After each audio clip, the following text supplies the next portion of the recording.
अब अगर तुमने शादी कर ही ली है तो मैं भी अपने आप को आज़ाद समझती हूँ। रिश्ते तो मेरे भी आ ही रहे हैं।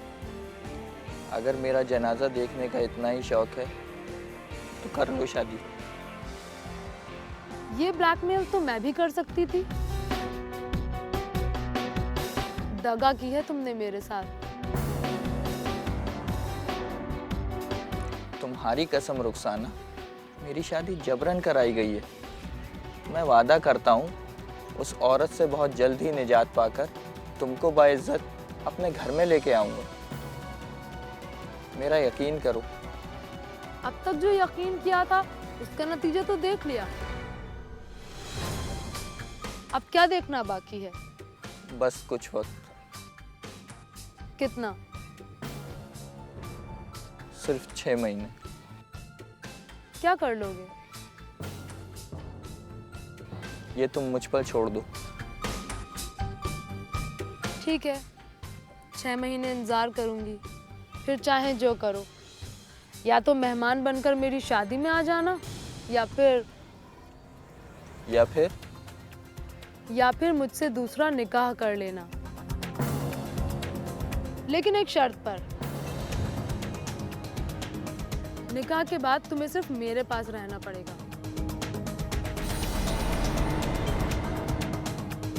ऐसी नौबत कभी नहीं आएगी।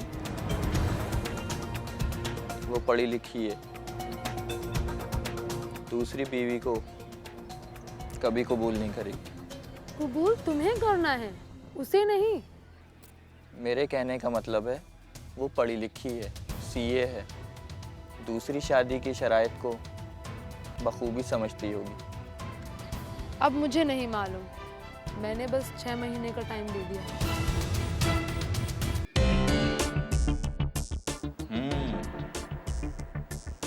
तो आज हमारी बेगम ने गोश्त बनाया है, चलिए चखते हैं।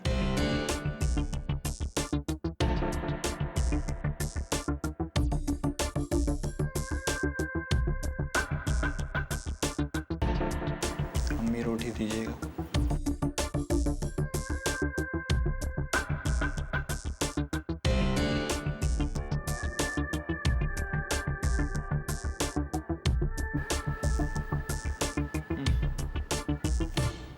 ये क्या जायका है?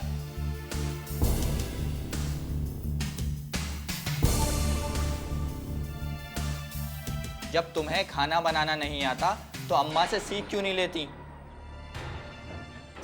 अरे बेटा, ये मैंने ही बनाया है। आखिर क्या खराबी है इसमें? मैंने चखा भी था, बिल्कुल सही जायका। या यूं कहूं कि तुम बहू का कुछ इम्तिहान ले रहे हो? सुबह के वक्त अच्छे खासे आमलेट में नुक्स निकाल लिया और बिना खाए तुम चले गए। अम्मी, मैं जब कह के गया था कि आज रात का खाना ये बनाएगी तो आपने क्यों बनाया? तुम जो हाथ धो के उसके पीछे पड़ गए हो, आखिर इसके पीछे कोई वजह तो होनी चाहिए। हर बात पर उसे नीचा दिखाने की कोशिश। अम्मी, और जो मुझसे झूठ बोला गया, मेरे ये समझ में नहीं आता, जब इससे कुछ आता ही नहीं तो आप इसकी तरफदारी क्यों करती हैं? वो इसलिए कि मैं उसे बहू बनाकर लाई हूँ, तुम्हारी बीवी है वो। तो मैंने इससे बीवी होने के कौन से हुकूक छीन लिए? इज्जत, जो एक शादीशुदा औरत का हक है। इज्जत जो तुमने उसे नहीं दी। एक शादीशुदा के भी कुछ फराइज होते हैं जिनसे आप और ये बखूबी वाकिफ होंगे। वो सारे फराइज पूरे कर रही है। वो हर काम तुम्हारी मर्जी से करती है। अच्छी खासी है, पढ़ी लिखी है, कायदे की नौकरी कर रही है। अब और क्या चाहते हो? अब से ये नौकरी नहीं करेगी, घर में खाना बनाना सीखेगी।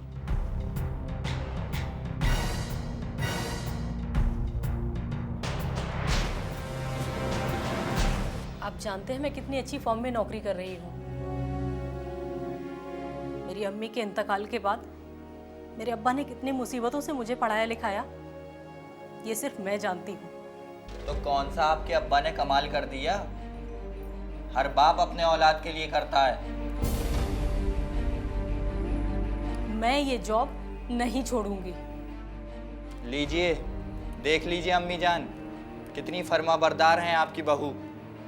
और आप कहती हैं ये मेरी मर्जी पे चलती हैं। अनवर, तुम्हें शादी से पहले पता था कि वो नौकरी करती है, तब तो तुमने कुछ भी नहीं कहा। अम्मी, क्या आपको नहीं मालूम? शादी से पहले बाप और शादी के बाद शौहर के हुक्म की तामील करना लड़की का फर्ज है। और हाँ, मर्द के कोई फराइज नहीं हैं। और यही वजह है कि आज की औरत की जिंदगी इसी हाल में है। अम्मी, आपने इसे शय दे के बिगाड़ा है। मुझे अब और बहस नहीं करनी, मेरा पेट ऐसे ही भर गया।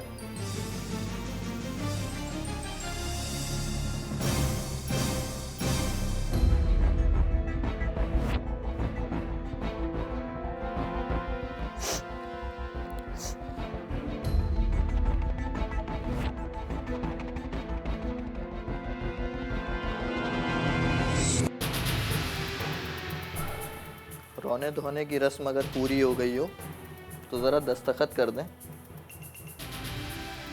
सुनाई नहीं दे रहा मैंने क्या कहा? क्या कानों में तेल डाल लिया है?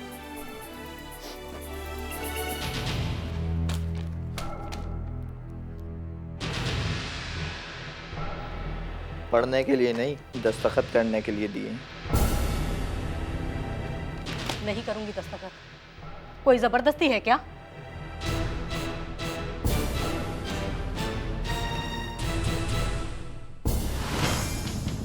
दस्तखत तो तुम्हारा बाप भी करेगा। खबरदार, खबरदार अगर मेरे अब्बा को बीच में लाए तो।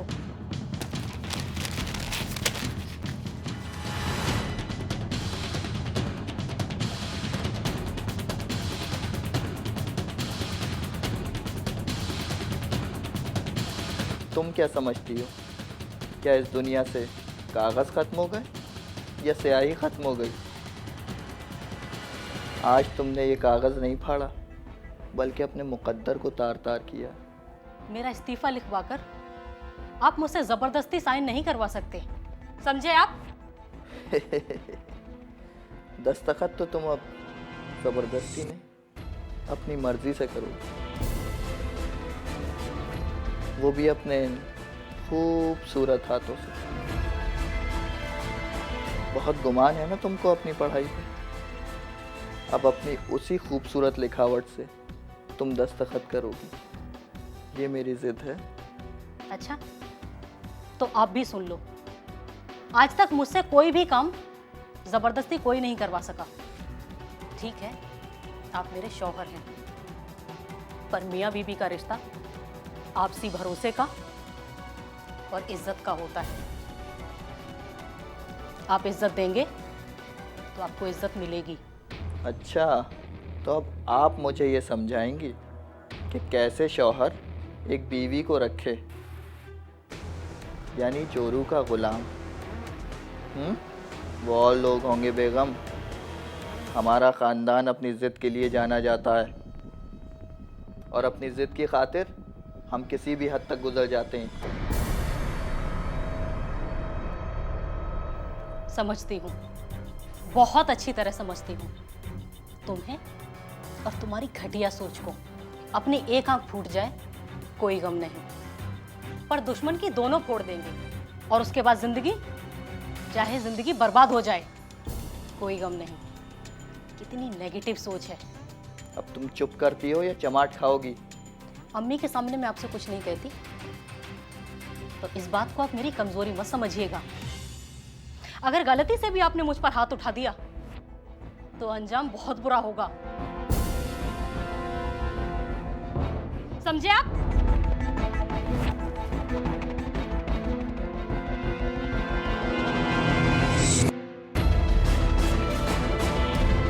लगता है मसला टेढ़ा है, थोड़ा वक्त लगेगा सुलझाने में।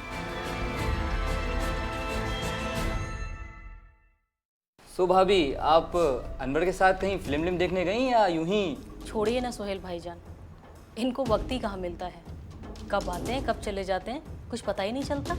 यहाँ पे हैदर नई फिल्म लगी हुई है, वही देखने चली जाइए। हाँ सुना तो मैंने भी है, पर शादी के बाद आज तक मैंने कोई फिल्म नहीं देखी।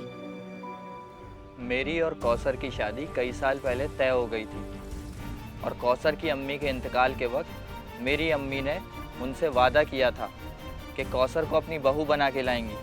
अरे तो ठीक है ना अनवर, जाओ अपनी अम्मी का वादा पूरा करो, अपने खानदान में जाहिर करो कि उनका बेटा कितना फर्मा बरदार है।